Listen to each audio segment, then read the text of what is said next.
Sorry. But I'll tell you, the tablet is very light. So what it says is turn on the tablet and the button on the side, select settings, then WLAN. So the settings is this button here. So we're going to WLAN, so it's wireless Wi-Fi we call it here. So that's obviously, my internet is here at the top here. So I'll just put in that passcode, Victor, so I hit create. Obtaining IP address, there we go, we're connected. So I take it we go back to home now, which is the circle in the middle. So choose the one from your list, right, return to the home screen and click the red launch icon in the home screen. So I take it that's this one here, it's a Chinese symbol. So we're going to that. So within it says click on the login, shown at the top right for the tablet home screen. So you have no update later. We'll just hit update later, so we'll go login. So, and then I think we go new registration down the bottom here. Please supply the real information to obtain better service. Oh, right. So username, I take it will just say, so we'll just put, I'll just make anything up, so I'll just call it Sandy. Let's call it Sandy Andy.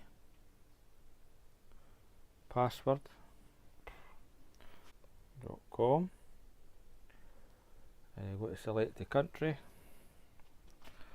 So would that be United Kingdom? We're still united at this point, so well, maybe it's Great Britain. Oh no, we're not great anymore. Let's come down the list.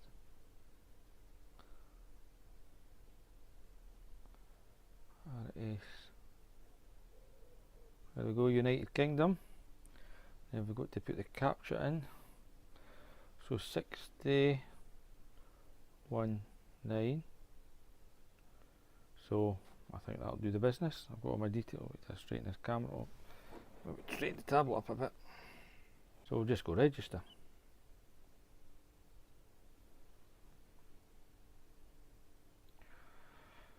Where is my activation code?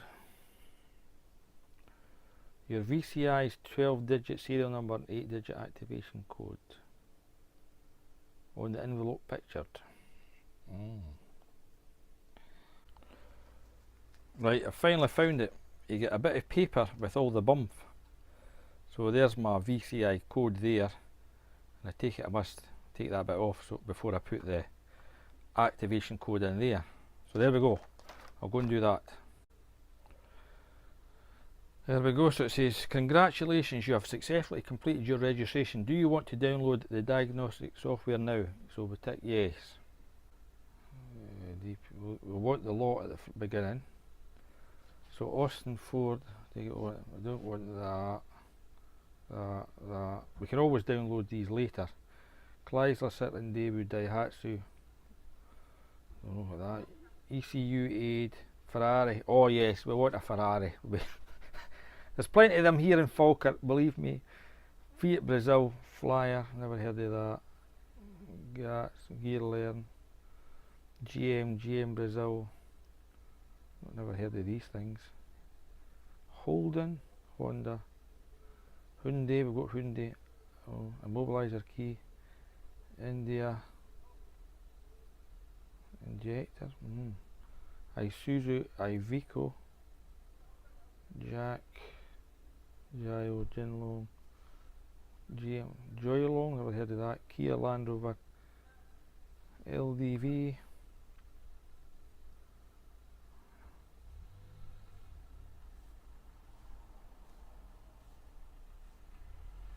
oh, Maserati, Mazda, Mitsubishi, never heard of MVM, Nissan, Opel, Peugeot, Porsche, Proton,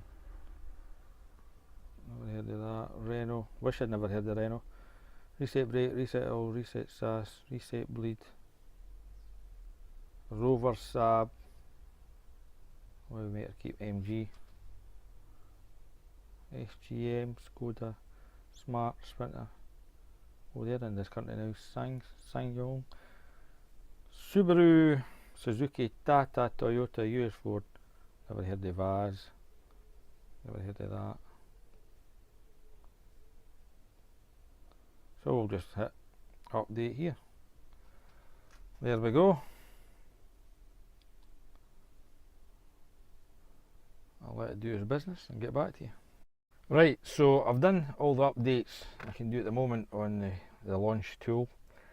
So just a couple of initial impressions. So this VCI thing here, I've had to end up on most cars using the extension here, because when you just use this bit itself, it's just a little bit too wide to get into.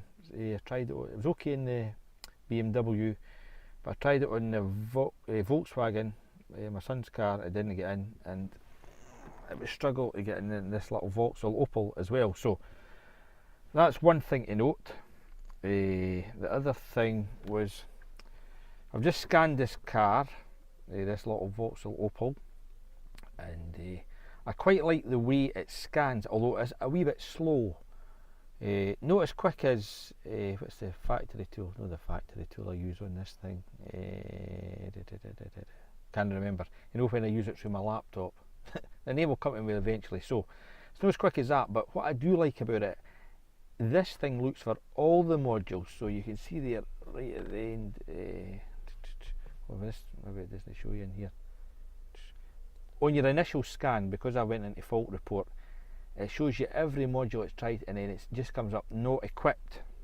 So I like that, because sometimes, you know, when your scan tool's looking for a module and maybe it's powered down or not working, this would sniff it out, as they would say, rather than just skip over it, leaving you scratching your head. So I like that. The other thing I like is this facility here. See, it's not got a stand. I don't like that. It's fault report. I like this. So it comes up there. It shows everything in red, and it shows everything green normal. And what you can do is, when you go into report, it gives you all the details there, and you hit OK, and it gives you this report. So this is this wee Corsa. I've got an MOT, but I've still never got it on the road. So it's got all the details there, and it comes up with all the faults. Everything's clear. And the good thing here, you can share it. So I'm kind of doing this. Let's see. So we'll save it. Go in and save it. And then you can share it, and you can just send up a Gmail account, and it'll send it as a PDF. So I really like that. That's good about it. Let me see. I tried it on my BMW, and I tried it on my son's Volkswagen Polo 2010. Probably not a fair comparison, but what I would say, I think the Verus, definitely the Verus, is the best graphing scan tool I've got, because it works really well even on older cars. So I like the graphing of that. Let me see, we'll go into engine here. These graphs, the newer the car, the better the graphs are, but the Verus is even good on older car at graphing and saving information. So let me see, let's read the data stream. We'll speed it up, so we'll just go to engine speed. Sorry, keep me there. So you can go into OK there. I don't think it's got engine oil level OK. So we'll start the car up. I like to hear this. See, I like it's not as fast as the Verus at updating its values. So let me see if it's better this time. It's not so bad here now. So I'll let you see the graph in it. So the graph looks like that. It's not too bad in this one. For faster CAN cars, it'll be better. But there you go. It's not too bad. This is a 2008 CAN car, so.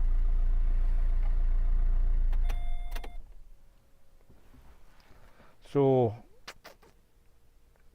I suppose the power in this tool, if I'm being honest, compared to the Snap-on Verus. The Snap-on Verus is a very good tool for reading data and graphing everything, but let's be honest, lots of times through the back door it can't do very much.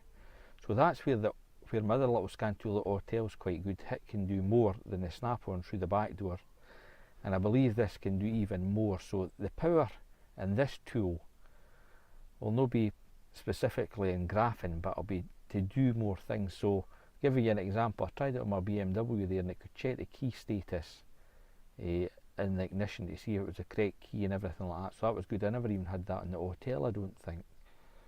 So that's just my initial impressions of the whole thing. As I said, I would like I'd like a stand on the back here or a clip. So, but it's not a deal breaker. It's got a camera there. I've never used that. Oh, the other good thing, let me see. I went into diagnostic report. Let's see, because it's Android, it's fairly easy to navigate. Oh dear. Let's go back to here. I need to go into there. Back. I show it. Cancel. Let's go back into here. Diagnostics. We went back. It was recording the thing there. So take it. Okay. Well, that's quite good. We can record it. We can see that later on. Let's see if it's. Sometimes when you start and stop a car, it loses its communication. Let's see if it does it with this one. See, we're not actually getting an RPM there. It takes a wee while sometimes to communicate back. But I don't particularly